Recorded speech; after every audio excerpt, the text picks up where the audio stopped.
తాకట్టులో ఉన్న బంగారం అమ్మాలనుకునే వారి ఇన్ఫర్మేషన్ ఇస్తే దాని వాల్యుయేషన్ బట్టి మీకు కమిషన్ కూడా ఇస్తుంది గోల్డ్ హబ్. నమస్తే, వెల్కమ్ టు మనం టీవీ. నేను వలి. ప్రస్తుతం లైవ్ లో జాయిన్ అయ్యారు జనసేన పార్టీ రాష్ట్ర అధికార ప్రతినిధి అడ్వకేట్ రజనీ గారు. వారితో మాట్లాడదాం. రజనీ గారు నమస్తే. మేడం నమస్తే అండి. రజనీ గారు, మాచర్ల ఎమ్మెల్యే పిన్నెల్లి రామకృష్ణారెడ్డి పోలీసుల కళ్ళు గప్పి తిరుగుతున్న పరిస్థితి కనిపిస్తుంది. 2 రోజులుగా వెతుకుతున్నారు, ఎక్కడ కనిపించని పరిస్థితి. ముఖ్యంగా పిన్నెల్లి రామకృష్ణారెడ్డి 7 సంవత్సరాలకు తగ్గకుండా శిక్ష పడే సెక్షన్స్ కూడా ఉన్నాయంట కదా మేడం? మీరు అడ్వకేట్ కూడా కాబట్టి 7 సంవత్సరాలు లోపు అయితే ఇంత డిస్కషన్ ఉండదు. మళ్ళీ సాక్షి లైవ్ లోకి వచ్చేసి ఎవడరా నన్ను బెదిరిస్తుంది, ఎవడు ఎవడు ఎవడు నన్ను చూడాలనుకున్నాడు, సాక్షి టీవీ ఆన్ చేయండి అని చక్కగా సవాల్ విసిరేవాడు. కానీ ఇక్కడ ఏమైందంటే 7 years ఎబోవ్ ఉంది కాబట్టే ఆయన అర్జెన్స్ మోషన్తో లంచ్ మోషన్ మూచేసుకున్నారు, అర్జెన్స్ పిటిషన్ వేసి. అంటే దాని అర్థం అరెస్ట్ ఉందన్న భయంతో కొన్ని రోజులు అజ్ఞాతంలో ఉన్నాడు. అది కూడా మీరు ఏమీ వెతకాల్సిన పని లేదు. ఆయన మాచర్ల బోర్డర్ దాటి పోడు. రేపు బెయిల్ దొరికాక కూడా నేను ఇక్కడే ఉన్నాను అని చెప్తాడు. మరి అక్కడ ఎందుకు వెతకలేదండి పోలీసులు అంటే? అక్కడ ఉంటారని మేము అనుకోలేదండి. అంటే పాడుబడ్డ మిల్లులో ఉన్నారా, లేకపోతే పొలాల్లో ఏమన్నా గెస్ట్ హౌస్ లాంటిది ఫామ్ చేసుకుని ఉన్నారా? పోలీసులకు అందుబాటులోకి రాకపోవటం ఇది కూడా నేరం కింద పరిగణిస్తారా? దీని మీద కూడా ఏమైనా సెక్షన్స్ నమోదయ్యే అవకాశం ఉందంటారా? అదే ఉండదండి, అదే ఉండదు. ఇప్పుడు పోలీసులు వెతుకుతున్నారు, వాళ్ళ బాధ్యత వాళ్ళు నిర్వహించనివ్వండి. పట్టుకుంటే అంటే దొరికితేనే దొంగ, లేకపోతే దొర. దొరికాడు అనుకోండి దొంగలాగా అరెస్ట్ చేస్తారు.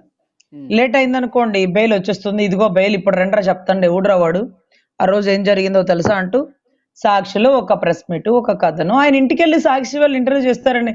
మీరు తొక్కలో ఎంక్వైరీ ఎక్కడో చేయకండి, సాక్షి టీవీ వాళ్ళని అడగండి.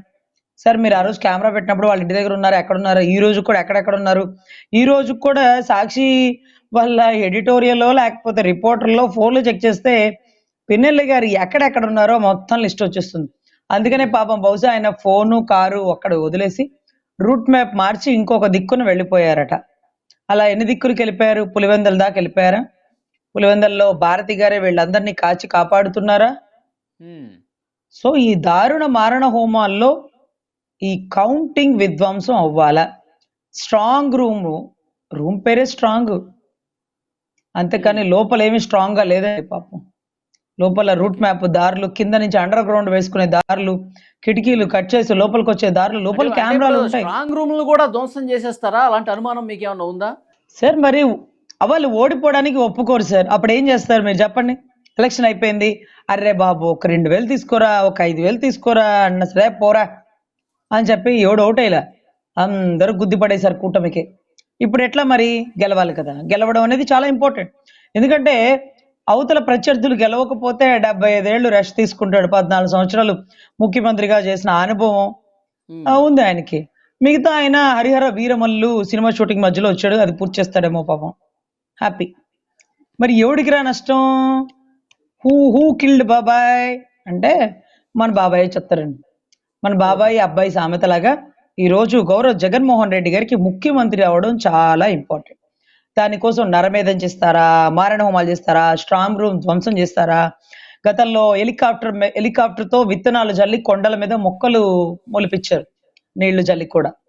సో అటువంటి పరిస్థితుల్లో ఈరోజు హెలికాప్టర్లోంచి పెద్ద పెద్ద మానవ బాంబులు స్ట్రాంగ్ రూమ్స్ మీద, కౌంటింగ్ రూమ్స్ మీద వేస్తే ప్రాణాల కోసం ఉండేవాళ్ళమే కదండి, ప్రతి ఒక్కరు పారిపోతాం కదా. సో ఇలా కూడా జరగచ్చు. కానీ మీరు నమ్మండి, ఏది జరిగినా కూటమి గెలుపు పక్క. గౌరవ నారా చంద్రబాబు నాయుడు గారు ముఖ్యమంత్రిగా ప్రమాణ స్వీకారం చేయడం పక్క. బలమైన కేంద్ర మంత్రి హోదాలో, ఒక బలమైన మంత్రి హోదాలో గౌరవ పవన్ కళ్యాణ్ గారు ఉండడం పక్క. లోకేష్ గారు పార్టీ పగ్గాలు పట్టుకోవడం పక్క. ఇదంతా ఫిక్స్డ్ అండి. మరి ఇంకేంటి మేడం, వైజాగ్ లో ఆ భూమి పూజ ఏదో చేసేస్తున్నారు, దేనికండి? అర్రే చెప్దాం దేనికండి, అదేంటది ప్రమాణ స్వీకారానికంట. అర్రే మీకు గుర్తుందా, గతంలో అదేంటది ఉగాది కంటాడు, లేకపోతే సంక్రాంతి కంటాడు, లేకపోతే క్రిస్మస్ కంటాడు. ఇన్ని పండగలు దాటి అదేంటది ఋషికొండ విల్లా ఓపెన్ జరిగిందా అండి? అవలే. అసలు వైజాగ్ లో గౌరవ్ జగన్మోహన్ రెడ్డి గారు ఏమంటూ పాదం పెట్టారో, ఏ ముహూర్తం పెట్టినా వెనక్కి వెళ్తుందండి. ఆఖరికి ఓపెన్ చేసే టైం వస్తే అందరూ గుమ్ముకూడి నేషనల్ గ్రీన్ ట్రిబ్యునల్ అది ఇది అని భయపెట్టేస్తే, మాకేం సంబంధం లేదయ్యా, ఇది మాది కాదు పర్యాటక శాఖ అంటూ ఆఖరికి దౌర్భాగ్యమైన రోజా గారి చేతులతో ఓపెన్ చేయాల్సిన పరిస్థితి వచ్చింది. సో ఇది వ్యవస్థ మేడం, వ్యవస్థ ఇంత విశాఖలో దారుణం. Hotels book అయిపోతున్నాయంట. 9వ తారీఖు జగన్మోహన్ రెడ్డి గారు ప్రమాణ స్వీకారం చేస్తారు కాబట్టి మనం ఎట్టి పరిస్థితుల్లో దాన్ని లైవ్ లో చూడాలని చెప్పి చాలా మంది రాష్ట్ర వ్యాప్తంగా వైసీపీ నాయకులు విశాఖలో ఉన్న హోటల్స్ అన్నిటిని అడ్వాన్స్ బుకింగ్ చేసుకుంటున్నారని సమాచారం వస్తుంది. ఏమంటారు మీరు? అఫ్ కోర్స్ సార్, ఇది ఎందుకంటే అడ్వాన్స్ బుకింగ్ ఎందుకు జరుగుతుందంటే అక్కడ ల్యాండ్ బాగా కబ్జాలు చేస్తారు. దసపల్ల భూములు, సింహాచలం భూములు, ఋషికొండ పరిసర ప్రాంతాల్లో భూములు, తుర్లవాడ కొండ దగ్గర ఉండే భూములు, ఇవన్నీ కూడా కబ్జాలు అయిపోయినాయి. అంటే కబ్జాలు, రిజిస్ట్రేషన్స్ ఇంకేంటేంటో చేస్తారు. సో ఈ రోజు రియల్ ఎస్టేట్ చేద్దామంటే ముఖ్యమంత్రి వెళ్ళిపోతున్నాడు. మళ్ళీ వైజాగ్ లో ఏముండదు. వైజాగ్ లో వ్యాపారాలు ఉంటాయి, తర్వాత వర్తకం ఉంటది, తర్వాత సినీ రంగం ఉంటది, నేవీ ఉంటది, ఎయిర్ ఫోర్స్ ఉంటది.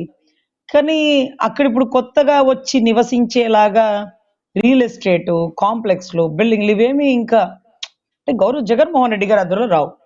సో ఈ రియల్ ఎస్టేట్ అంతా పడిపోతుంది కాబట్టి ఎలక్షన్ నేను లండన్ నుంచి వచ్చే లోపల ఓకే. ఈ రియల్ ఎస్టేట్ బూమ్ చేసుకోండి అంటేనే ఈ హోటల్స్ రూమ్స్ అన్ని బుక్ అయిపోయి శంకుస్థాపన చేసేస్తూ భూమి పూజ చేసేస్తున్నారు. ఇక్కడే జగన్మోహన్ రెడ్డి గారి ప్రమాణ స్వీకారం.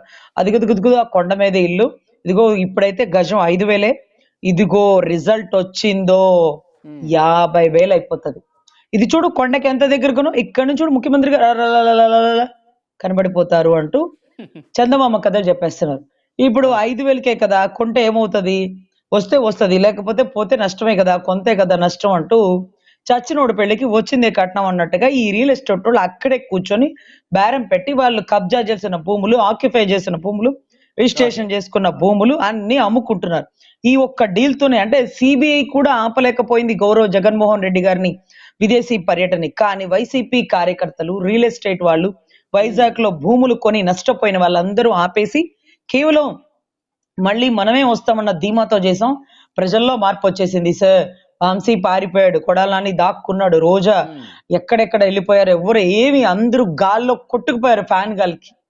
సో ఇటువంటి పరిస్థితుల్లో భూమి రేట్లు పడిపోతున్నాయి కాబట్టి అంటే ఒక దొంగ సర్వే పెట్టించి ఆ సర్వే అనౌన్స్ చేసేసి ఇదిగో మనకి ఇన్ని సీట్లు వస్తున్నాయి, మనం ఇక్కడే ప్రమాణ స్వీకారం, ఇదిగో నోవాటాల్ మొత్తం బుక్. ఆ రోజు ఎవడు దిగుతున్నాడో డీటెయిల్స్ లేదు కానీ బుక్ హౌస్ఫుల్. సినిమా ఒక 10 రోజులు హౌస్ఫుల్ అంటే రోడ్డు మీదకి వెళ్ళేవాడు ఏం చేస్తాడండి, హౌస్ఫుల్లా అంతమంది లోపల ఉన్నారా, ఏముందో చూద్దాం, వెళ్ళగానే హౌస్ఫుల్ అయిపోయిందని అనుకుంటారు కదా. ఇది ఒక డ్రామా అండి. దీంట్లో పాపం ప్రశాంత్ కిషోర్ గారితో సంబంధం లేకుండా సొంత ఐడియాలు ఇచ్చే సజ్జల బాబాయ్ గారు ఉన్నంత వరకు దిగులే లేదండి. సలహాదారుడు అంటే ఇటువంటి చచ్చు సలహాలు ఇస్తారు. సో వీటన్నిటికంటే మించి ఇక గౌరవ జగన్మోహన్ రెడ్డి గారు కేల్కతం దుకాణ్ బంద్ పరిస్థితిలో ఉన్నారు. సో ఆయన గెలవడం అనేది లేదు, వైసీపీ కూడా భూస్థాపితం అవుతుంది. అదే రకంగా వైసీపీలో ఉండే కొంతమంది గెలిచే అభ్యర్థులండి, ఈ పాయింట్ నోట్ చేసుకోండి వల్లి గారు, గెలిచే అభ్యర్థులన్నీ అందరూ పవన్ కళ్యాణ్ గారితో భేటీ అవ్వబోతున్నారు. ఎందుకని, ఓడిపోతే పోని వచ్చినా అందం, గెలిస్తే ఎందుకు వస్తున్నారు, పార్టీ మారిపోతాం సార్, ఇంకా అక్కడ ఉండము, అసలు ఆ పార్టీనే ఉండదు, ఆ నాయకుడే ఉండడు, అతను ప్రత్యేక దీవిలోకి వెళ్ళిపోతున్నాడు, పారిపోతున్నాడు, తప్పు చేసి ఏ పార్టీలోకి వెళ్ళడానికి అవకాశం 100% అండి. చాలా వరకు ఒక 10-15 పేర్లు అయితే మచ్చుకు కూడా మాకు అర్థమైపోతున్నాయి. ఇంకా కూడా అంటే ముందుగానే వచ్చేసాయిచ్చు కదా అనే మాట. అంటే ఇక్కడ సీట్లకి కూడా తావులేదండి. టీడీపీ, జనసేన, బీజేపీ కూటమిలో సీట్లు ఇవ్వడానికి కూడా అవకాశం లేక వద్దులే అన్నా, నువ్వు అక్కడే ఉండి పోటీ చేయి, గెలిచాకొద్దు గాని అనే బేరసారాలు కూడా జరిగినాయి అన్ని విశ్వసనీయ వర్గాల సమాచారం. ఎందుకంటే అప్పుడప్పుడు పాపం దాంట్లో కూడా అక్కడక్కడ మచ్చుక్కి మంచి వాళ్ళు ఉన్నారండి. ఈ మంచి వాళ్ళు ఇంకా పార్టీలోకి ఎందుకు రాలేదంటే సీట్లు లేవట.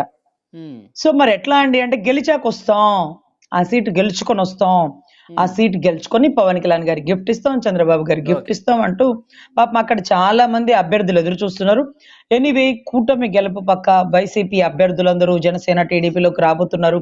బలమైన బాలశౌరి గారు జనసేనలోకి, ఒక యంగ్స్టర్ అయినటువంటి వ్యక్తి ఈ రోజు ఎంపీ శ్రీకృష్ణదేవరాయలు గారు టీడీపీలోకి, ఇలా చాలా మార్పులు చేర్పులు జరగబోతున్నాయి. వైసీపీ పూర్తి ఖాళీ అవబోతున్నాయి. హౌస్ఫుల్ అనేది దొంగ బోర్డు, కేవలం వైజాగ్ రియల్ ఎస్టేట్ కోసం మాత్రమే పెట్టుకున్నారు.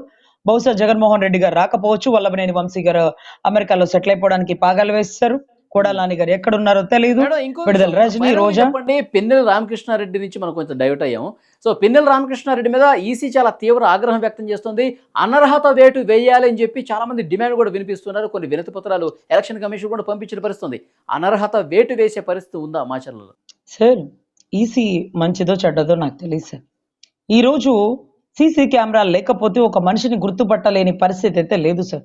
దెబ్బలు తిన్నోడు, చూసినోడు, అక్కడ ఉన్న గవర్నమెంట్ ఎంప్లాయ్, అక్కడ ఓట్లు వేయించినోడు, దాన్ని ఫోన్తో కెమెరా తీస్తుని ఆ మెళ్ళో ఐడి ట్యాగ్ వేసుకున్నవాడు, వీళ్ళందరికీ తెలుసు. సో ఎలక్షన్ కమిషనర్ ఏం చేస్తుంది, ఎలక్షన్ కమిషన్ ఏం చేస్తుంది, ఇక్కడ ఒక్క చోట కెమెరాలు పెట్టారనుకున్నారా? ఎన్ని చోట్ల కెమెరాలు పెట్టారో తెలుసా? ఎన్ని చోట్ల విధ్వంసాలు జరిగినాయి తెలుసా?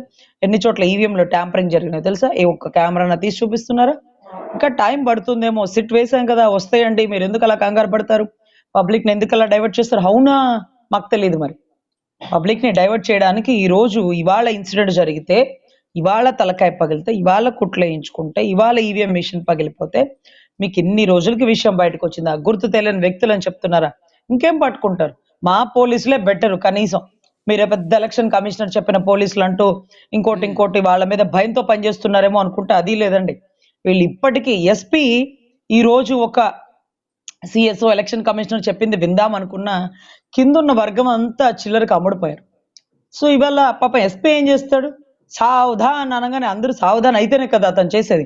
అందరినీ లైన్లో నుంచి కాళ్ళు చేతులు తిప్పి ఇటు తిప్పు కాళ్ళు అటు తిప్పు అని చెప్పలేడు కదా. సో ఇటువంటి పరిస్థితుల్లో గౌరవ్ జగన్మోహన్ రెడ్డి గారు ప్రతి ఒక్క పోలీస్ అధికారిని, రెవెన్యూ అధికారులని కొనడం జరిగింది. అందుకని ఈ విషయం రావడానికి ఇంకా చాలా లేట్ అవుతుంది. ఇంకా చాలా విషయాలు కూడా బయటికి వెలుగులోకి రావాల్సి ఉంది. సీట్ వేశారు కాబట్టి ఎన్నో నిజాలు వెలుగులోకి వస్తాయి.